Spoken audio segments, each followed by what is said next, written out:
This is the story of a man who began his stunt career as Evel Knievel's first bodyguard.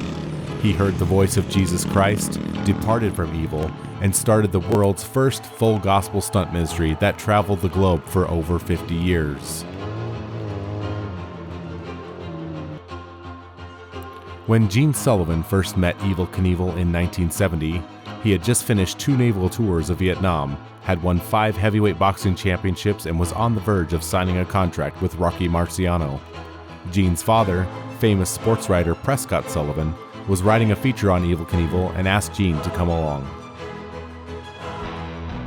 Knievel invited Gene to his jump at the Cow Palace, where the biker gang known as the Hells Angels attacked Knievel and started a riot.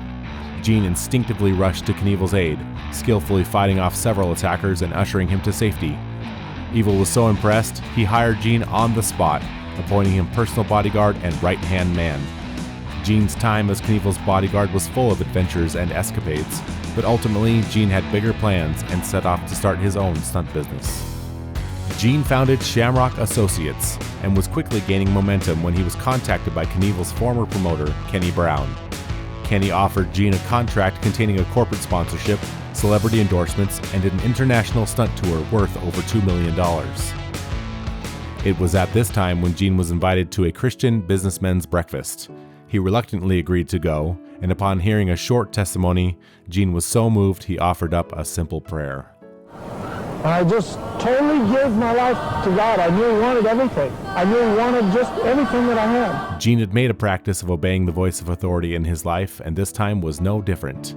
He canceled his stunt contract and gave up his opportunity at Fame and Fortune, becoming a lowly shipping clerk for a Christian publishing house and barely making a living wage.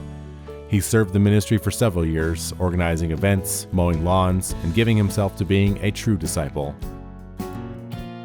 Out of the blue, the Spirit spoke to him again, giving him a vision and inspiration for a full gospel stunt ministry based around an act never before seen, jumping a motorcycle ramp to ramp through a burning wall of fire, showcasing Jesus' victory over the gates of hell.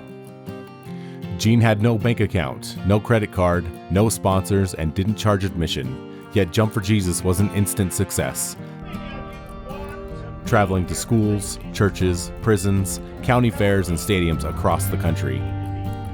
Gene continued to follow the voice as the movement known as the Jesus Revolution swept the nation. And he witnessed many amazing wonders and times of ministry, including a chance encounter with Prescott, who suffered from Alzheimer's and only wanted to confess to a holy man, not knowing he was talking to his own son. Later, Gene reconciled with his mom, a World War II command bomber pilot who had survived a devastating plane crash, and revealed to Gene a long-held secret about his father and the most famous sports figure of his day. And he met Cece, a woman with a dark past and a heavy burden, and under miraculous circumstances, married her and took on fathering her 4 children. All of this heartfelt drama is set in the backdrop of the action-packed events of the motorcycle stunt ministry.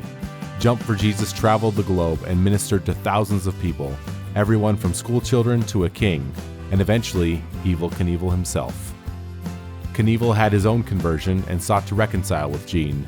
The last stunt show he attended before his death was a Jump for Jesus program, and he thanked Gene for his ministry and his personal friendship. He asked Gene to perform his funeral service and added the words, "Believe in Jesus Christ," to his tombstone. Perfect episode. Thanks. Thank you for coming. Thank you for being having us here. I love you. I love you too, buddy. You take care of yourself. Over to the board, and the board is now on fire. You can see the flames are leaping. Here he comes. One fire. He's going up the ramp.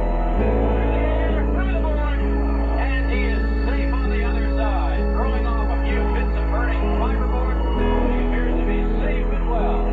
Gene Sullivan, a man who loves Jesus, a motorcycle stuntman, and now he's taking off his helmet, coming in front of the reviewing stand. I said a prayer that morning. I said, Lord, all that I am, all that I'll ever be, wherever I go, whatever I do, I put my life in your hands.